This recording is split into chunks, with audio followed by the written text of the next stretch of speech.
बंद हो गई है। कोई जीव एक तो 132 सागर तक, 66 सागर, फिर मिश्र गुण स्थान में आएगा अंतर्मूर्त के लिए, और फिर वो चतुर्थ गुण स्थान में आकर के 132 सागर काल बनता है छायोपशमिक सम्यक दर्शन में लगातार रहने का। आपका यह प्रश्न था कि 132 सागर तक रहने का काल जो है वो कई बार हो सकता है क्या? पंडित जी साहब, अर्ध पुद्गल परावर्तन समय है। सम्यक दर्शन को प्राप्त करने के बाद अर्ध पुद्गल परावर्तन काल है। उसमें वो हम सभी जानते हैं, प्रथमोपशम, वेदक सम्यक, अनंतानुबंधी की विसंयोजना और देश संयम, ये तो पल्ले के असंख्यात्मक भाग में जितने समय होते हैं उतनी बार ग्रहण कर सकता है। प्रथमोपशम, वेदक सम्यक यानी छायोपशमिक सम्यक, और अनंतानुबंधी का विसंयोजन और देश संयम यानी पांचवा गुण स्थान, इसके लिए जीव कर्म कांड जी में नेमी चंद्राचार्य कह रहे हैं कि पल्ल के असंख्यात्मक भाग में जितने समय होते हैं उतनी बार प्राप्त कर सकता है। आपका प्रश्न था कि 132 सागर कितनी बार कर सकता है, तो पंडित जी साहब, कितनी तुरंत 132 सागर से छूट के मिथ्यात्व में आके पुनः तुरंत तो नहीं कर सकता है, लेकिन अपने अर्ध पुद्गल परावर्तन में वो कितनी बार भी कर सकता है। कितनी बार कर सकता है ऐसा कहीं पढ़ने को नहीं मिला है। तीसरा प्रश्न शायद जयपुर से मंजू जी का था कि पल्ले सागर, सूच्यांगुल, प्रतरांगुल, घनांगुल, जगत श्रेणी, जगत प्रतर और लोक, आपने ये कहा कि सब बढ़ते क्रम में हैं, तो क्या सब कैसे हैं, उन्होंने समझना चाहा। तो पल्ले से सागर बढ़ते क्रम में है, ये हम सब जान रहे हैं। आकाश के प्रदेशों के हिसाब से तो समय की गिनती के हिसाब से पल्ले से सागर बड़ा है। आकाश के प्रदेशों के हिसाब से सूच्यांगुल से प्रतरांगुल बड़ा है, प्रतरांगुल से घनांगुल बड़ा है, उससे जगत श्रेणी, उससे जगत प्रतर, उससे लोक। अब यहाँ पर एक चिंतन ये आता है कि क्या सागर और सूच्यांगुल में कोई संबंध बैठ सकता है क्या? सागर में जितने समय होते हैं क्या उससे ज्यादा सूच्यांगुल के आकाश के प्रदेश होते हैं क्या? समझिएगा इस चीज को, नहीं समझेंगे तो भ्रम में पड़ेंगे। सागर में समय होते हैं 10 कोड़ा कोड़ी पल्लियों का एक सागर। 10 कोड़ा कोड़ी पल्लियों में जितने समय होते हैं उतने समय एक सागर में होते हैं। ये समय की परिमाण नापने की, ये समय को नापने का शब्द है पल्ल और सागर। सूच्यांगुल, प्रतरांगुल, इससे आकाश के प्रदेशों की गिनती होती है, उससे समय की गिनती होती है। किससे? पल्ले से और सागर से। सूच्यांगुल प्रतरांगुल से किसकी काउंटिंग होती है? आकाश के प्रदेशों की। तो दोनों दो चीज है। अब यहाँ पर जिस हिसाब से लिखा गया, तो क्या हम ये समझें कि पल्ल के जो समय होते हैं, सॉरी, सागर में जो समय होते हैं उससे ज्यादा सूच्यांगुल में प्रदेश होते हैं क्या?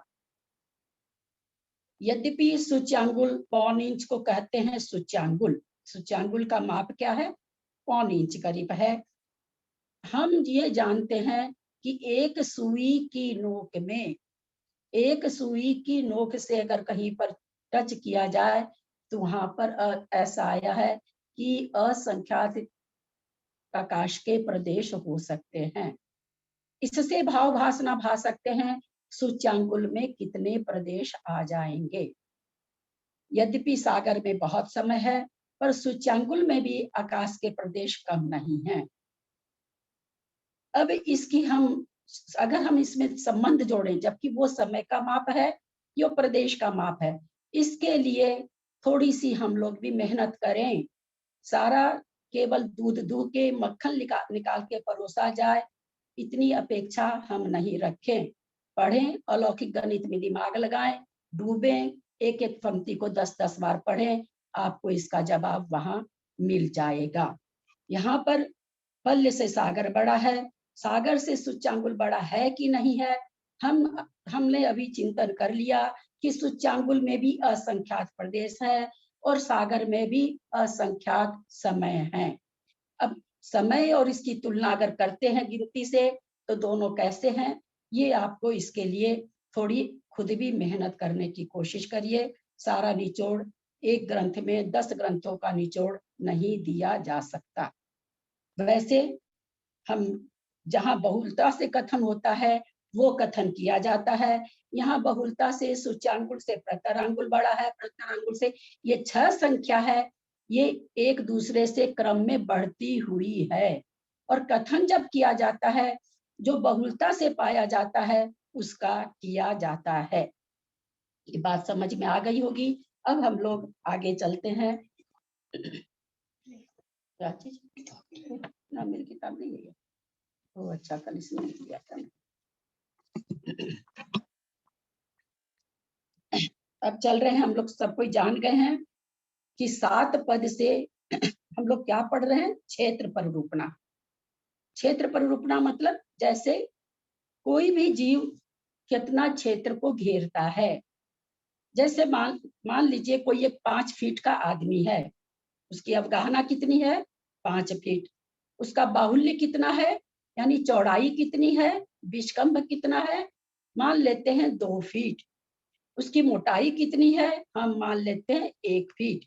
लंबा हो गया, चौड़ा हो गया और ऐसे मोटा हो गया कोई भी आदमी। 3 डायमेंशन में होता है। तो तीनों को जब हम मल्टीप्लाई करते हैं, 5 गुना 2 गुना 1 यानी 5 दूनी 10, 10 एकम 10, 10 घन फीट, 10 घन फीट। एक 5 फुट का व्यक्ति कितनी जगह घेरेगा, कितना क्षेत्र में वो निवास करेगा, तो उसका स्वस्थान बिहार उसका कितना होगा, तब वो कितनी क्षेत्र को घेरेगा, तो 10 घन फीट को घेरेगा। हम क्षेत्र परिरूपणा में यही जानने की कोशिश कर रहे हैं। एक जीव का कथन नहीं चलेगा। नाना जीव की अपेक्षा यहाँ देवगति में देव कितने क्षेत्र घेर रहे हैं, नरक गति वाले कितना क्षेत्र मतलब आकाश के प्रदेश। क्षेत्र मतलब हम कितना, हम जहाँ बैठे हैं, जितनी जगह में हम बैठे हैं उतनी जगह के आकाश के प्रदेशों को हम लोगों ने घेर रखा है। तो क्षेत्र परिरूपणा में वर्तमान में हम कहाँ हैं, कितनी जगह घेरते हैं, उसके बारे में हमें आचार्य उपदेश दे रहे हैं। ये हमेशा ध्यान रखेंगे। तो क्षेत्र का उपदेश बताते हुए आचार्य ने हमें कुछ पदों का भाव भाषणा कराई कि इन पदों में हम देखेंगे कि जीव सब कितना कितना क्षेत्र घेर लेते हैं। जैसे स्वस्थान, स्वस्थान, वेदना, कसाय, विक्रियक समुद्घात, मारणांतिक समुद्घात, उपपाद और विहारवत स्वस्थान। इस तरह से 7 पद होते हैं। स्वस्थान, स्वस्थान, विहारवत स्वस्थान, वेदना समुद्घात, कसाय समुद्घात, मारणांतिक समुद्घात, उपपाद और विक्रियक समुद्घात। इस तरह से 7 पद होते हैं।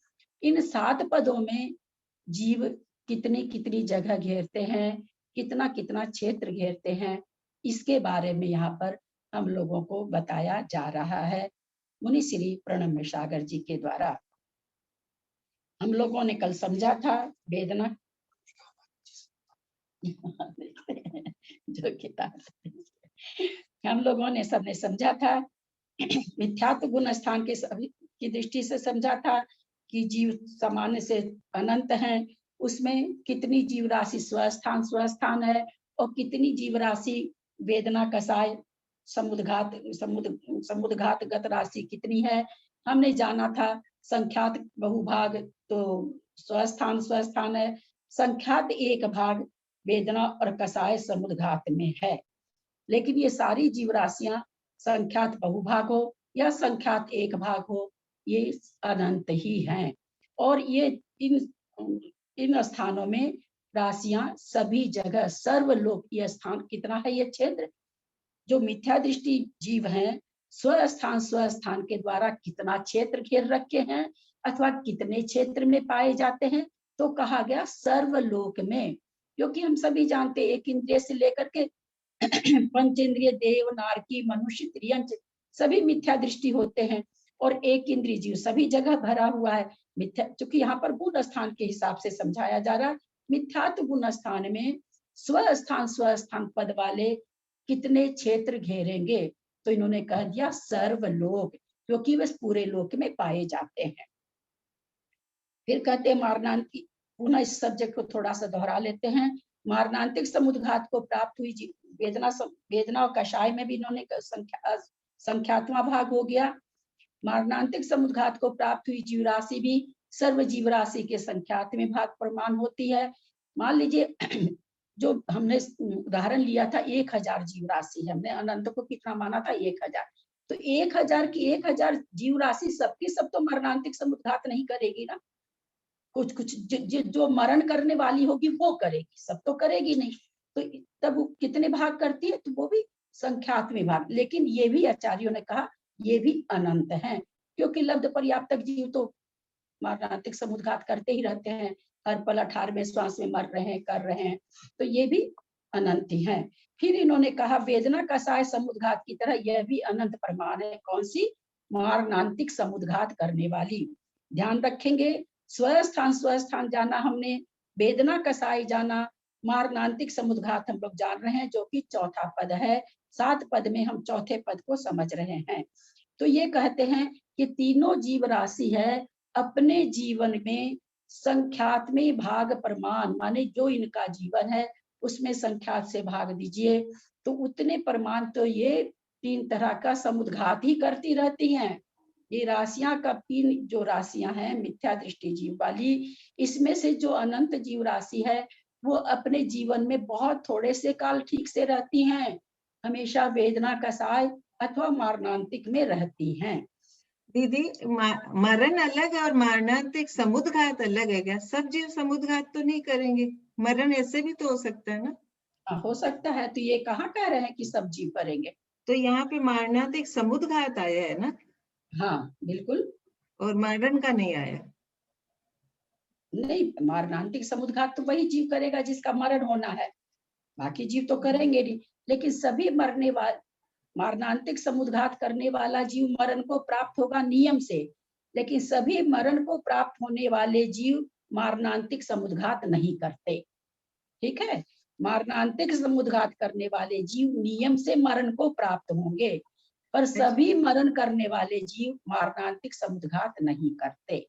तो इसी तरह वेदना और ये कसाई भी तो दोनों चीज है ना, समुद्घात भी है और सिंपल वेदना भी है ना?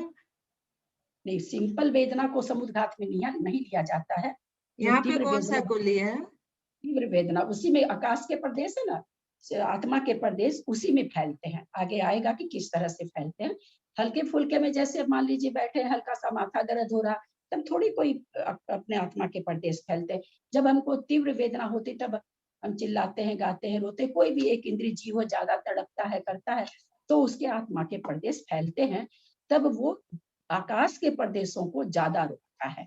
वो कितना रोकता है आगे बताएंगे आज मुनि महाराज। हाँ, तो यहाँ वेदना और कसाय से समुद्घात ही लेना है, तीनों में समुद्घात ही लेना है। हाँ, तीनों में समुद्घात है। ठीक है। हाँ ठीक।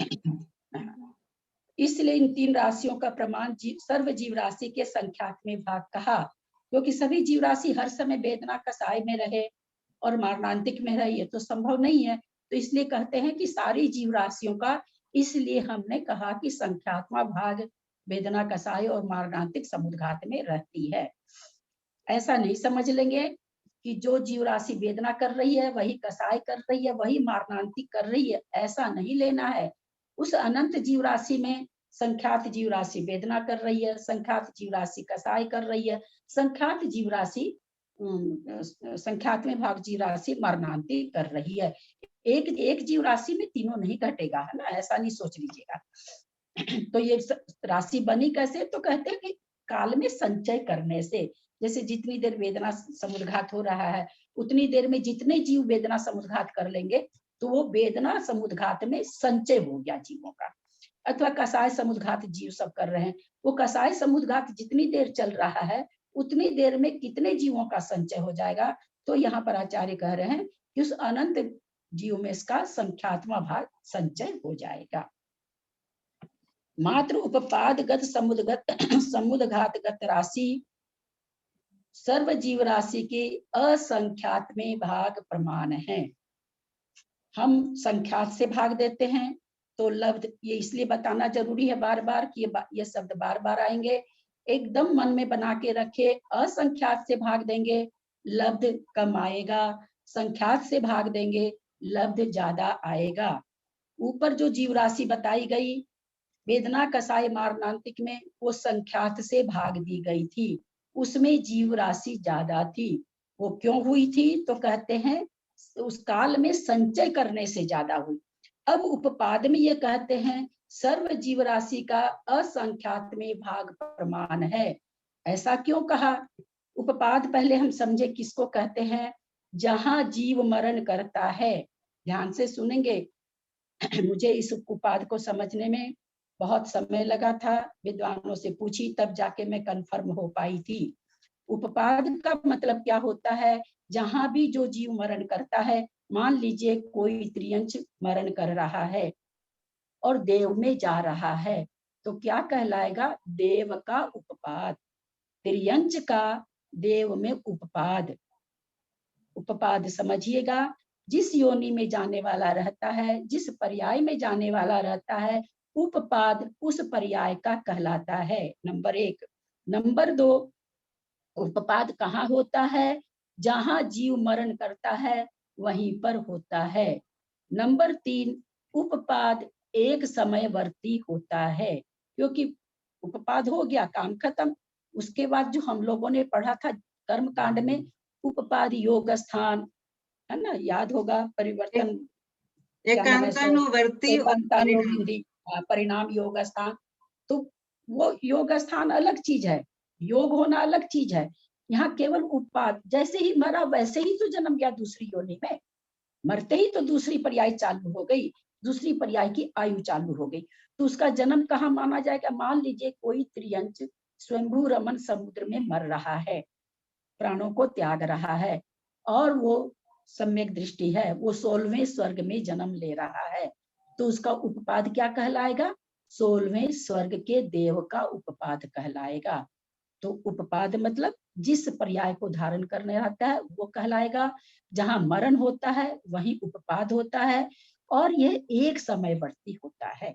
तो यहाँ कह रहे हैं कि यह जीव राशि असंख्यात में भाग प्रमाण है, क्योंकि इसका संचय नहीं हो पाता, क्योंकि एक ही समय के लिए, अगर यही समय 8 कर दिया जाता तो 8 समय में जितने जीव मरण को प्राप्त होकर उपपाद करते उतने जीवों की संख्या होती। तो यहाँ असंख्यात में असंख्यात में भाग प्रमाण समझिएगा क्यों कहा जा रहा है, क्योंकि उपपाद का समय एक है और एक समय में संचय बहुत नहीं हो सकता।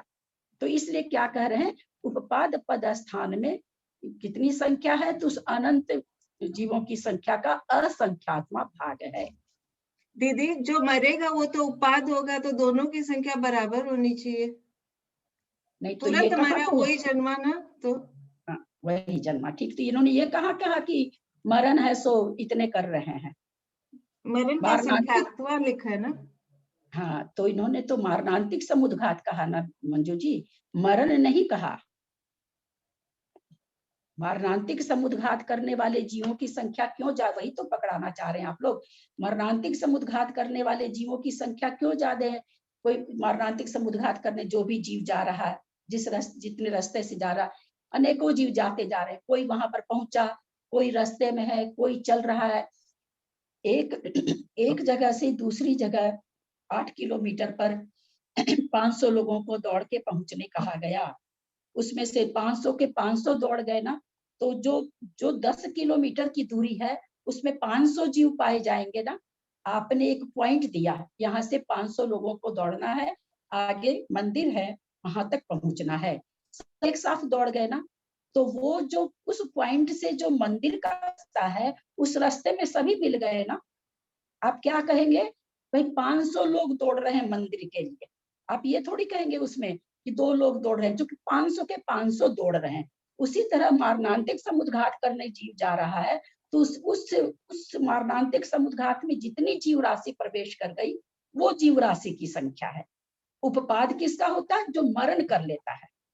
मारणांतिक समुद्घात करना अलग चीज हो गया, वो तो उसी पर्याय। इसलिए देखिए बहुत अच्छा आपका प्रश्न है।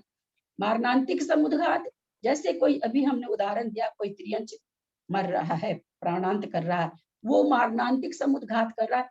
7 पद में विशेषता समझिए, 7 पदों को घटाते हुए मारणांतिक समुद्घात वो त्रियंच में कर रहा है, और उपपाद कहाँ कर रहा है? 16वें स्वर्ग में देव बन रहा।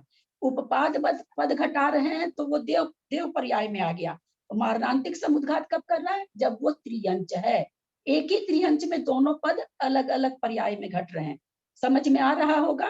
त्रियंच मरण को प्राप्त होने वाला है, वो मारणांतिक समुद्घात कर रहा है। कब कर रहा है? जब वो त्रियंच है। लेकिन उपपाद कब कर रहा है? उपपाद जो उसका हो रहा है वो किसका हो रहा है? देव का। तो उपपाद पद किसका घट गया? देव का। मारणांतिक किसका घटा? त्रियंच का। ये बहुत बहुत आगे जाके हम लोग जब स्पर्शन पढ़ेंगे तो हम लोग बार बार इसमें कंफ्यूज होंगे, इसलिए मैं यहाँ से ही समझाती चल रही हूँ आप लोगों को कि उपपाद पद और मारणांतिक में क्या अंतर है। तो यहाँ पर ये कहना चाह रहे हैं उपपाद पद में संख्या क्यों कम हो गई? उसमें ऐसा नहीं हो रहा है कि एक मर रहा, दूसरे मरने के लिए रास्ते में, तीसरे मरने के लिए रास्ते में, ऐसा रास्ता नहीं है। वो सीधे मरण कर रहा और उपपाद कर रहा। तो इसका चूंकि एक ही समय है, तो एक समय में जीवों का संचय, यद्यपि एक समय में कई जीवों का मरण हो सकता है, तो इसलिए तो कह दिया ना कि भाई कितने मरेंगे एक समय में, उस अनंत जीव में से कितने जीव मर सकते हैं। तो उन्होंने कह दिया इस अनंत मिथ्या दृष्टि जीवों में एक साथ अगर कोई मरण करता है तो उस अनंत का असंख्यात में भाग जीव एक साथ मरण कर सकता है, उनका एक साथ उपपाद हो सकता है। असंख्यात में भाग प्रमाण है क्योंकि इसका संचय का यहाँ लिखा हुआ ही है, इसका संचय काल एक समय ही है, इसलिए कितनी हो गई राशि? असंख्यात में भाग हो गई। तात्पर्य यह है कि यदि हम सर्व जीव राशि के असंख्यात बराबर भाग करें तो एक असंख्यातवां भाग प्रमाण ही उपपादगत राशि का होगा, यह भी अनंत प्रमाण ही होगा, पर वेदना आदि की अपेक्षा कम परिमाण वाला होगा। थोड़ा सा संख्या से अच्छा नीचे है संख्या। चलिए उदाहरण, मान लो अनंत समस्त जीव राशि का प्रमाण 300 है। हमने तो 1000 माना था, यहाँ मुनि महाराज और छोटी माने हैं, लोगों को समझ में आ जाए। 300 है। संख्यात्मक भाग का प्रमाण 3 है। हमने क्या माना था? इसको 1000 माना था, इसको 5 माना था। और असंख्यात्मक भाग प्रमाण 5 है, क्योंकि असंख्यात राशि होगी वो बड़ी होगी, तभी तो भागफल छोटा आएगा। अब कहते हैं स्वस्थानगत जीव राशि बराबर सर्व जीव राशि के संख्यात्मक भाग से कम, जो हम लोग पीछे पढ़ के आ गए हैं कि स्वस्थान कितनी रहेगी? तो संख्यात बहुभाग रहेगा, यानी एक भाग खत्म कर लेंगे, सारा भाग स्वस्थान होगा। स्वस्थान मतलब हम लोग जान चुके हैं, जहां जो जीव जन्मता है उसका वही ही वास रहना, वही घूमना फिरना। तो ये अनंत जीव राशि में से कहीं दूसरी जगह नहीं जाने वाली जीव राशि कितनी है? तो कहते हैं उसका संख्यात्मक भाग कम कर दो। क्योंकि सर्व जीव राशि का संख्यात्मक भाग बराबर 300 भागा 3 100। स्वस्थानगत जीव राशि 300 में 100 माइनस कर दिए, जो हम लोग कल पढ़ चुके हैं, समझ चुके हैं, वही चीज है 200 प्रमाण। यानी अगर 300 राशि अनंत राशि है तो 200 जीव राशि ऐसी है जो अपने स्वस्थान में ही रहती है। तथा वेदना कसाय मारणांतिक समुद्गत राशि कितनी होगी? 100। क्योंकि हम लोग पढ़े थे असंख्यात में भाग प्रमाण, वहां हम लोगों ने किससे भाग दिया था? शायद 5 से दिया था, तो 200 आई थी। तो वो 200 जीव राशि वेदना कसाय और मारणांतिक समुद्घात वाली निकली थी। यहाँ पर इन्होंने 300 माना, तो यहाँ पर 100 ऐसी जीव राशि है, उस 300 में से 200 जीव राशि तो ऐसी है जो स्वस्थान मतलब अपने स्थान में रहती है। उस 300 में से 100 जीव राशि है जो कोई वेदना कर रही है, कोई कसाय समुद्घात कर रही है, कोई मारणांतिक समुद्घात कर रही है, माने किसी न किसी समुद्घात में है, वो विराजमान है। अब 100 प्रमाण संख्यात्मक भाग प्रमाण और उपपादगत समुद्गत जीव राशि का असंख्यात्मक भाग प्रमाण। 3, चूंकि असंख्यात को 5 माना है, 300 भागा 5 यानी 60। हम यहाँ क्या भाव भाषा करें? वेदना कसाय मारणांतिक में तो 100 जीव हैं और उपपाद कितने जीवों का हो रहा है? 60 जीवों का, मात्र 60 जीवों का। 300 अगर हम अनंत राशि लेते हैं तो इस तरह से यहाँ पर हम ये समझे क्या भाव भाषा हुई। हमने कितने पद समझे? स्वस्थान स्वस्थान, वेदना कसाय और मारणांतिक। और 5वां हमने समझा उपपाद। स्वस्थान स्वस्थान संख्यात बहुभाग है अनंत का, संख्यात्मा भाग वेदना कसाय मारणांतिक है, और उपघात कितना है? उपपाद में कितना है? असंख्यात्मा भाग है। उसी जीव राशि का असंख्यात्मा भाग उपपाद में पाया जाएगा। आगे ले रहे हैं, पृष्ठ 53 है। मैं बोल नहीं पाई, याद नहीं रहा बोलना। विहारवत स्वस्थान और वैक्रियक समुद्घात, हमने कितने पद पढ़ लिए? स्वस्थान स्वस्थान, वेदना कसाय मारणांतिक और उपपाद, 5 पढ़ लिए हमने। अब कौन सा बच गया 7 पद में से? विहारवत स्वस्थान और वैक्रियक समुद्घात स्थान। किसमें पढ़ा? किसमें? क्षेत्र पर रूपना में मिथ्या दृष्टियों का क्षेत्र को हम जान रहे हैं। वैक्रियक समुद्घात गत राशि लोक के असंख्यात में भाग क्षेत्र में रहती है। पहले बताया मिथ्या दृष्टि कितने क्षेत्र में रहते हैं? तो सर्वलोक में रहते हैं। सर्वलोक में रहने वाले जो जीव हैं वो 7 पद में कहाँ रहते हैं? उन्होंने जीव राशि बता दी। अब वो बता रहे हैं कि भाई उस जो आपने अनंत जीव राशि बताई है उसमें विहारवत स्वस्थान जीव राशि कितने क्षेत्र में है? वैक्रियक समुद्घात वाली जीव राशि कितने क्षेत्र में है? ऐसा हमें बताएं। तो यहाँ पर कहते हैं लोक के, लोक मतलब 343 घनराजु, उसके असंख्यात में भाग क्षेत्र में रहती है। इसका कारण यह है कि विहार करने वाली राशि में पंच इंद्रिय पर्याप्त राशि की ही प्रधानता है। उसमें भी किसकी प्रधानता है? वैक्रियक समुद्र विहारवत कौन करता है विहार? मनुष्य कितना करेगा? अपने ही क्षेत्र में। ऐसा नहीं है देव उसको 2.5 दीप में ले जाए तो अलग बात है, अपने से तो कोई भी मनुष्य 2.5 दीप में नहीं जा सकता है। इसलिए विहारवत स्वस्थान मनुष्यों का तो कहीं कोई चर्चा ही नहीं है। त्रियंची भी जो पंचेंद्रिय त्रियंच है, ऐसा नहीं है वो स्वयंभू रमन से जघन्य में भूमि में आ जाएंगे अथवा अपने 2.5 दीप में आ जाएंगे, वो भी विहार नहीं कर सकते इतना। नारकी का विहार अपने ही बिल में होता है।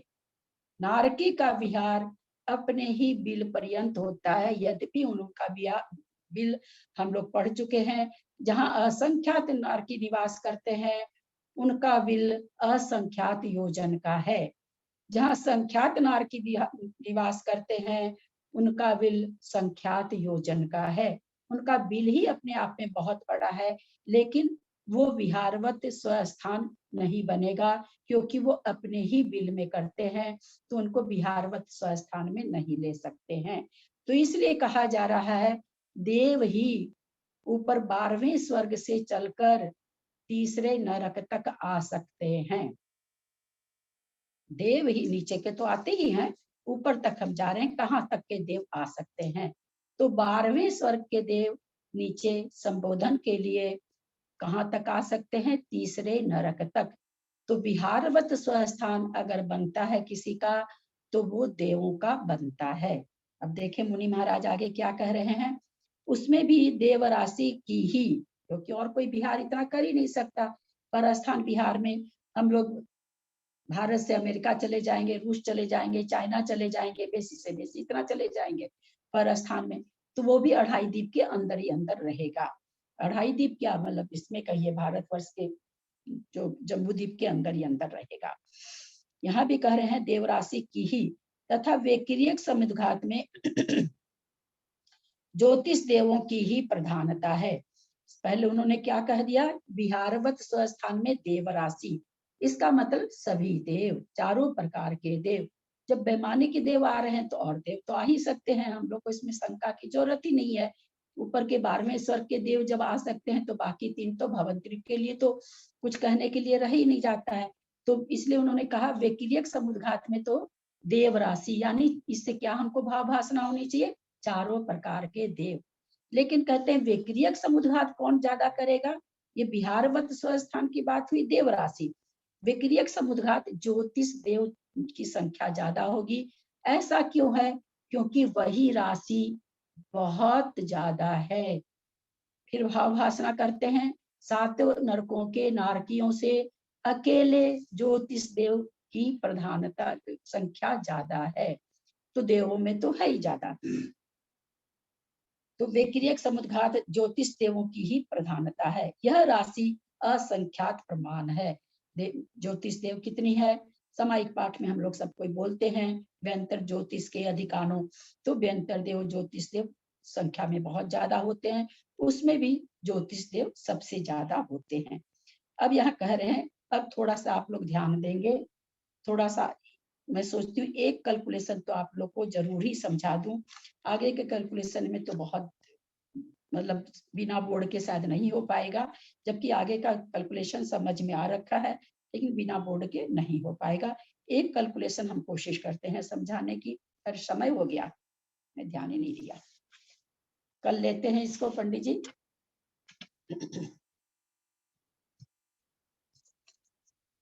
किसी का कोई खास प्रश्न है तो पूछ लीजिए। हाँ, एक त्रिशला जी का हैंड रेज है। त्रिशला जी, आप क्या पूछना चाह रहे हैं? मैं ये पूछना चाह रही थी, जय हिंद भाभी, मैं ये पूछना चाह रही थी, जो आपने शुरू में बताया था ना कि पल्ले और सागर, पल्ले मतलब पल्ले सागर तो समय की अपेक्षा लिया आपने, और आकाश ये सूच्यांगुल और प्रत्यंगुल आकाश के प्रदेश के हिसाब से लिया, तो ये समय के हिसाब से कैसे लिया, मतलब पल्ले में को सागर को हमने समय के हिसाब से कैसे लिया?